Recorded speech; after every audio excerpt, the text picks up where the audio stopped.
السلام علیکم، آپ دیکھ رہے ہیں 39 نیوز۔ نظر ڈالتے ہیں آج کی نیوز پر۔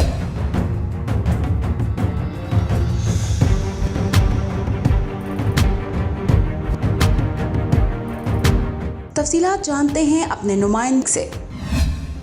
جی، وزیر اعلیٰ پنجاب سردار عثمان پزدار اور وفاقی وزیر داخلہ شیخ رشید احمد کی زیر صدارت اعلیٰ سطح کا اجلاس میں عوام کے جان و مال کے تحفظ کے لیے کیے جانے والے اقدامات اور امن و امان کی صورتحال کا تفصیلی جائزہ لیا گیا۔ امن و امان کی فضا برقرار رکھنے کے لیے پنجاب اور وفاق کے درمیان مربوط کوارڈینیشن پر اتفاق کیا گیا۔ اجلاس سے خطاب کرتے ہوئے وزیر اعلیٰ پنجاب سردار عثمان پزدار کا کہنا تھا کہ امن و امان برقرار رکھنا حکومت کی اولین ذمہ داری ہے۔ عوام کے جان و مال کے تحفظ سے بڑھ کر ہماری کوئی ترجیح نہیں۔ شہریوں کے جان و مال کے تحفظ کے لیے پہلے بھی ضروری اقدامات کیے اور آئندہ بھی کریں گے۔ عوام کے جان و مال کے تحفظ کو یقینی بنایا جائے گا۔ اجلاس سے خطاب کرتے ہوئے وفاقی وزیر داخلہ شیخ رشید نے وزیر اعلیٰ پنجاب سردار عثمان پزدار کو وفاقی وزارت داخلہ کی جانب سے امن و امان کی صورتحال کے حوالے سے پنجاب حکومت کو سپورٹ کی یقین دہانی کرائی۔ اجلاس میں ترجمان پنجاب حکومت حسان خاور، وفاقی سیکریٹری داخلہ، chief secretary Punjab, inspector general police Punjab, additional chief secretary داخلہ اور متعلقہ حکام بھی موجود تھے۔ زوہا سعید، 39 نیوز، لاہور۔